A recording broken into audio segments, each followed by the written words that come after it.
Bom, foi um exercício muito interessante, porque a gente tem que fazer um vazio para entender o que o outro diz e não aquilo que a gente pensa que ele está dizendo, né?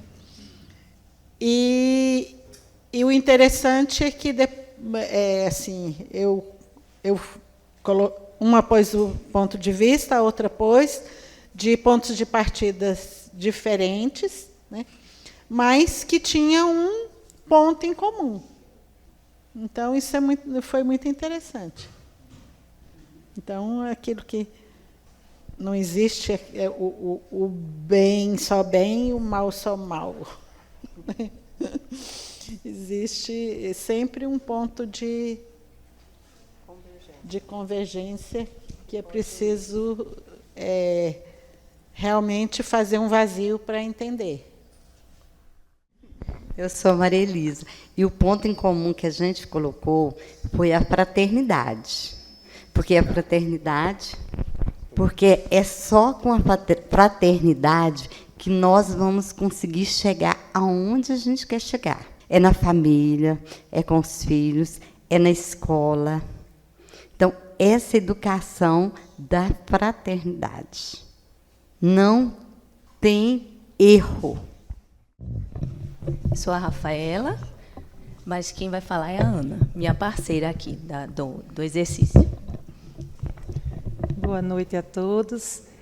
Então, eu falei inicialmente achando que o maior problema do país era a corrupção. A gente faz um trabalho nas escolas judiciárias eleitorais, tentando resgatar nos jovens a esperança, né? A questão do eu corrupto que cada um jovem, cada um de nós temos, e que era importante fazer um enfrentamento disso desde pequenos, no dia a dia, na escola, no não filar na prova, de não querer levar vantagem nas coisas, enfim. E a gente vê que o país nós vamos ter uma eleição e que esses jovens precisam voltar a acreditar nessa mudança, como protagonistas disso, né? Que eles possam escolher bem seus candidatos e que a gente possa ter, efetivamente, um país melhor, com candidatos com novas propostas e que a gente consiga acabar com a corrupção. E o nosso ponto em comum foi que a colega colocou a questão social, né? A gente acabou que entendeu que a gente se completou, né? O meu pensamento e o dela. E completa aqui, então. A gente viu que o nosso ponto em comum era se complementar, porque a Ana falou então um pouco de como combater a corrupção no ponto de vista dela, e depois eu disse que concordava, mas que eu sentia que teria que ter um olhar também social, para a gente enfrentar a corrupção, não só individualmente, mas que a gente olhasse sempre na ponta as pessoas, né? Então, a gente viu que o nosso ponto em comum era complementariedade. Meu nome é Valdo. Um ponto assim que foi interessante para nós, com meu colega, que eu acho que é interessante, é a questão da intolerância, mas assim a busca do diálogo e assim tendo como base a fraternidade. Mas uma coisa que ficou bem clara, assim, que eu queria até colocar, que é importante para nós, que ficou importante, né, nesse momento de acolher, foi de entender que, para que eu possa não ser intolerante com o outro, primeiro eu preciso saber bem aquilo que é, digamos assim, aquilo que é importante, não só para mim, né, mas para a sociedade em si, aquilo que é importante para mim, sei lá, como cristão, como cidadão, como chefe, pai de família, aquilo que é importante, saber acolher o outro, não sendo, digamos assim, tendo uma eu coloquei excessiva tolerância, mas na verdade não se permitindo fazer aquilo que não é o correto, certo? Então, essa história de fazer-se aquilo que o Carl Rogers coloca, de fazer essa escuta ativa para realmente se perder no outro, mas, ao mesmo tempo, colocar aquele valor que é importante para a construção da fraternidade, né? Não, digamos assim, saber que, por exemplo, eu tenho posições que são importantes para mim, que devo colocá-las com desapego para que se construa uma fraternidade verdadeira, certo?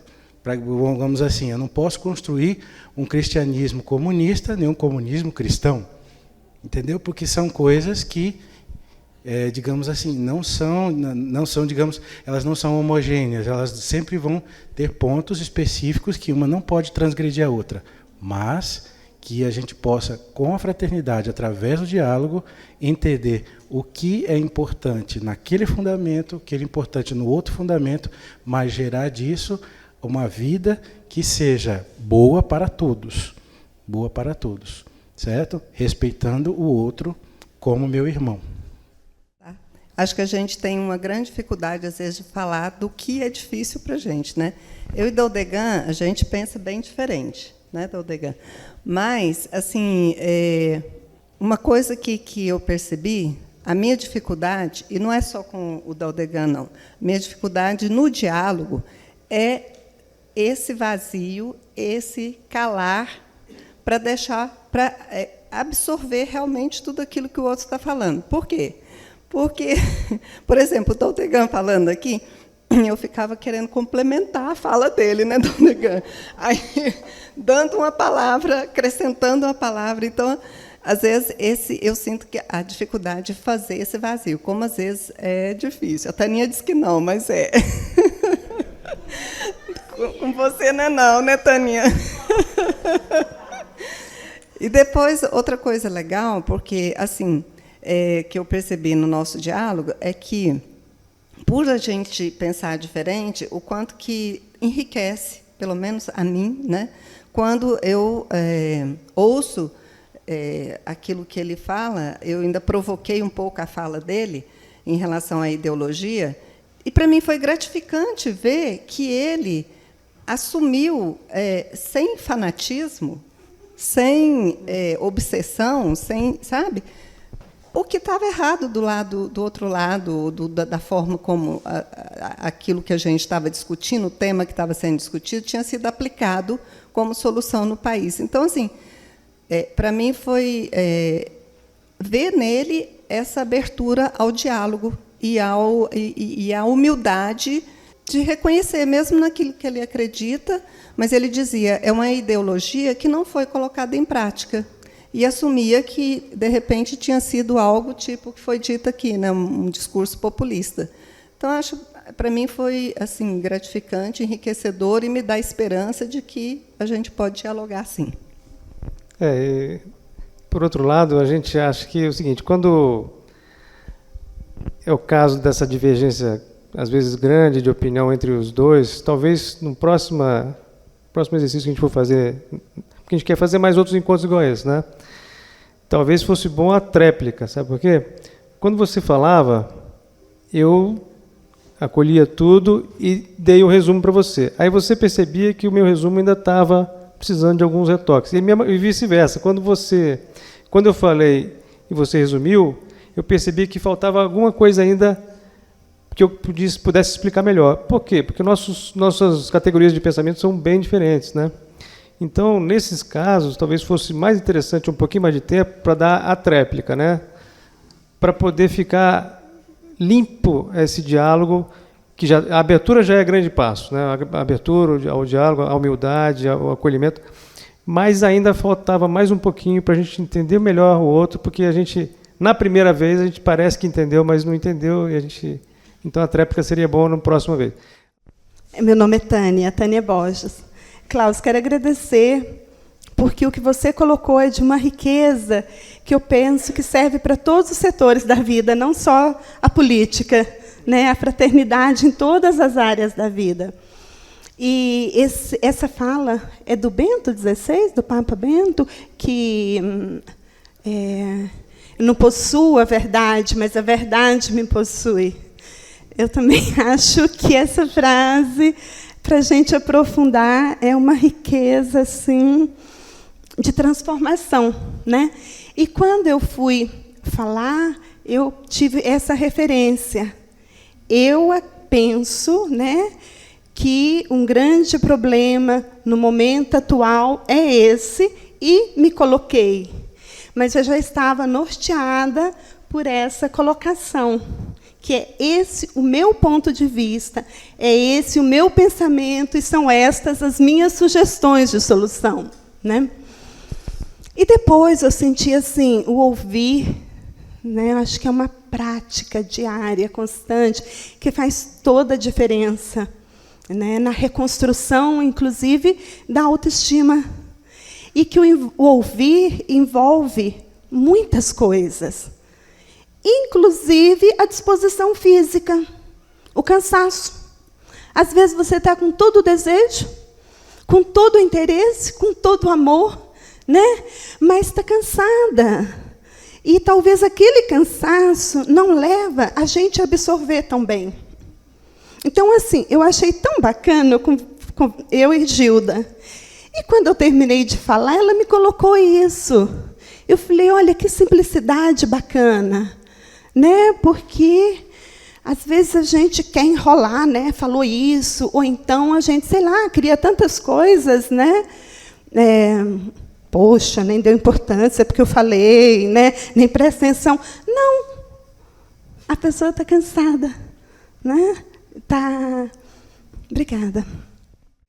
Então, eu sou Roberta e, para mim, o exercício maior foi de ouvir acolhendo, mas acolhendo assim verdadeiramente, porque vem um pouco aquele impulso de você tentar falar alguma coisa, especialmente porque a sugestão da amiga era na área onde eu trabalho. Então, quando é em algum aspecto que a gente entende um pouquinho mais, a gente tem uma tendência meio que ou defender, ou falar alguma coisa a mais, acrescentar, não, mas não é assim, não é bem assim, enfim. E eu acho que isso realmente não constrói. Então, quando ela dizia a sugestão, e eu pensava, não, mas isso não, mas era de silenciar mesmo todo aquele meu impulso, e mesmo na hora de dizer novamente, de não ponderar aquilo justamente para que com essa humildade também na alma a gente consiga construir realmente o diálogo, assim, que o outro também possa te ouvir, porque de repente se você mostra que você sabe um pouquinho mais às vezes de algum aspecto, parece que você meio que corta também a abertura do outro de continuar debatendo. Vinha um pouco também do que a gente falava na nossa última reunião da presunção, assim, fica parecendo que você é um pouco presunçoso naquele assim, né, naquele ponto de vista. E na verdade, e não é isso às vezes você quer só dar uma instrução melhor, mas nem sempre é visto como para construir. Às vezes o outro se sente intimidado quando você tenta explicar melhor algum aspecto em profundidade, né? Então eu sentia bem forte isso, como é importante fazer esse vazio e realmente às vezes nem acrescentar, mesmo que você um pouquinho naquele assunto entenda um pouco mais, mas de fazer esse vazio para que o outro consiga ter essa abertura e a gente consiga construir, ele consiga também te ouvir com igualdade, assim, parece que na forma de expressar, né? Então ficou forte para mim isso, desse silenciar com humildade, assim, e deixar o outro dizer tudo, assim, né? Eu vim porque eu consegui entender depois o resultado do nosso diálogo só agora. Porque nós conversamos e por termos ponto de vista assim de sonho muito parecido, o diálogo foi muito fácil. Só que quando a gente estava completando a pergunta de como fazer, né, a matéria do que nós discutimos, nós nos encontramos com as pessoas que pensam diferente. Ali no...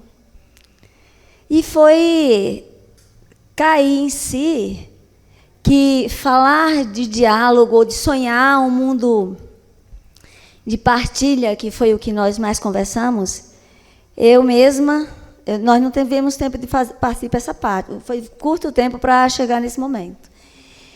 Mas eu comecei a perceber que o desejo todo de discutir o maior problema, que no caso que ela apresentou a questão do que ela viu, que o maior problema que ela via, que vinha na cabeça, era exatamente os milhões de pessoas que não têm acesso à água encanada e a esgoto.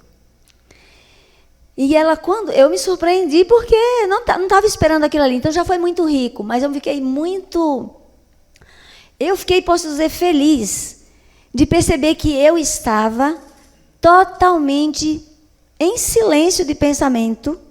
Não é muito fácil para quem pensa bastante. Eu estava em absoluto silêncio. Isso para mim foi uma novidade. Eu estava em absoluto silêncio e tudo que ela falou foi muito novo porque eu não tinha pensado aquilo. Então percebi a riqueza do diálogo, que o outro está sendo tocado, muitas vezes não é o seu. Depois, quando eu falei do que me parecia o maior problema do país, eu me encontrei, no fim, com aquilo que eu acredito que foi uma das coisas mais bonitas que eu já vi, que foi o discurso do Papa com os movimentos populares, e que resume teto, terra, trabalho.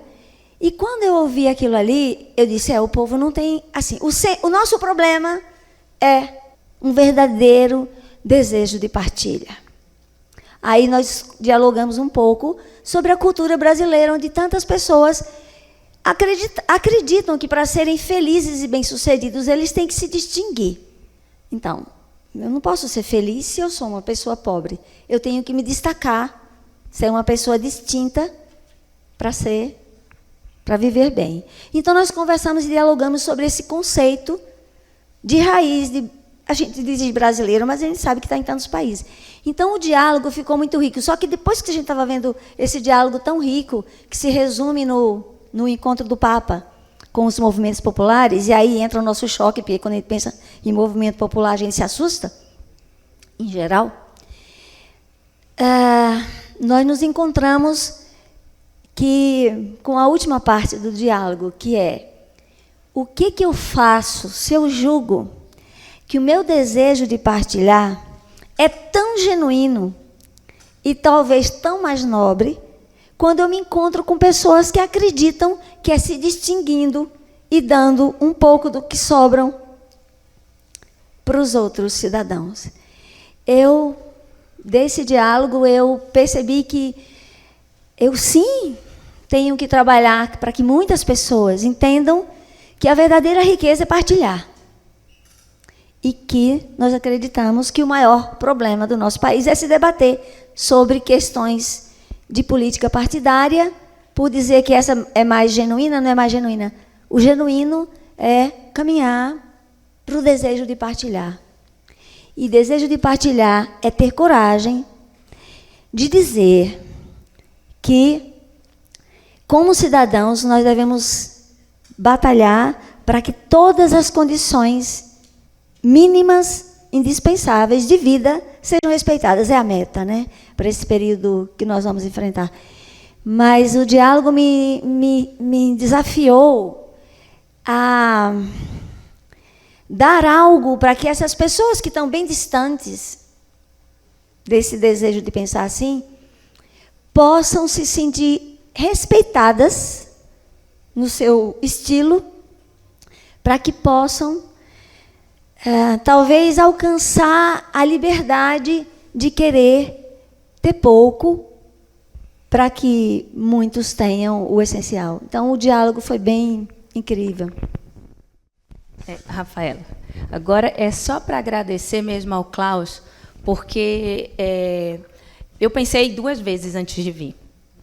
Mas eu vou dizer por que eu pensei 2 vezes. Porque é um objeto de estudo já meu, a fraternidade.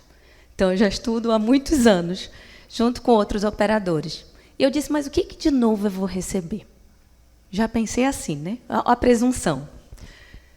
Aí eu disse, não, mas eu tenho que realmente me esvaziar e ver lá o que seria de novo. E eu vim esperando algo que eu recebi.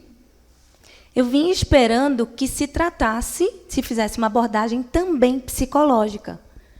Porque, assim, o diálogo, seja ele em qualquer âmbito, e na política, né, aqui em especial, precisa de uma certa condição psicológica, emocional. Eu não posso ter um diálogo com alguém que está um pouco desequilibrado. Então, eu gostei muito de ter citado Freud, que, com Carl Rogers, é justamente o extremo. Então, tratou de uma... Assim, né, claro, não foi em profundidade, tudo, mas foi essencial de colocar um que é psicanalista puro e o outro que é humanista. Então, por aí, eu disse assim, espera aí, a preparação dele foi completa, porque ele pegou os extremos. Então, quando a gente realmente se esvazia, a gente consegue também circular nesses extremos. Então, eu posso mesmo pegar... Por exemplo, eu sou uma que não gosta da psicanálise. Mas, vendo a tua apresentação, eu pensei, não, mas eu não preciso ter um receio com isto, porque não vai atingir aquilo no que eu acredito, né? Então, assim, para agradecer mesmo, porque assim foi algo novo, e sugerir que a gente tenha mesmo, porque eu acho que foi uma oportunidade de diálogo. Não só assim entre nós, mas com todos, né? Então, obrigada. Boa noite. Como o Daldegan falou, meu nome é Adam. E, assim, mais para colocar um pouco essa da experiência de, infelizmente, não estar com vocês desde o início, ter chegado um pouco mais tarde, né? Mas de já na prática, né, perceber o quanto que nessa experiência do diálogo, né, a gente pode ser rico no se esvaziar e também no acolher, né? E ser acolhido, né, também. Então, realmente o diálogo foi muito interessante. Acho que um pouco também da experiência de... Porque no problema que foi colocado, né, que eu tinha que ouvir, era um problema que toca um pouco também a minha área profissional. E aí, assim, aí é realmente essa coisa de se esvaziar por completo, né, e procurar ouvir. Da mesma forma que também eu fui acolhido, né, já que eu já fui... Primeiro eu falei e depois eu ouvi. Então mas foi muito interessante também essa experiência. Por isso, né, mas não só, né, mas de perceber depois, né, tanto no resumo que foi feito logo depois, né, daquilo que eu tinha falado, né, mas como o Evaldo, que veio aqui também, falou um pouco, né, que foi uma coisa muito abstrata como ideia, né, mas que ele pôde perceber das duas vezes, né, o quanto que ele acolheu, né. Então, de perceber isso, né, talvez da gente não ter receio de, às vezes, de colocar, de se abrir, e também de perceber o quanto que também a gente pode cada vez mais se exercitar nessa experiência de se esvaziar, em vários sentidos, né?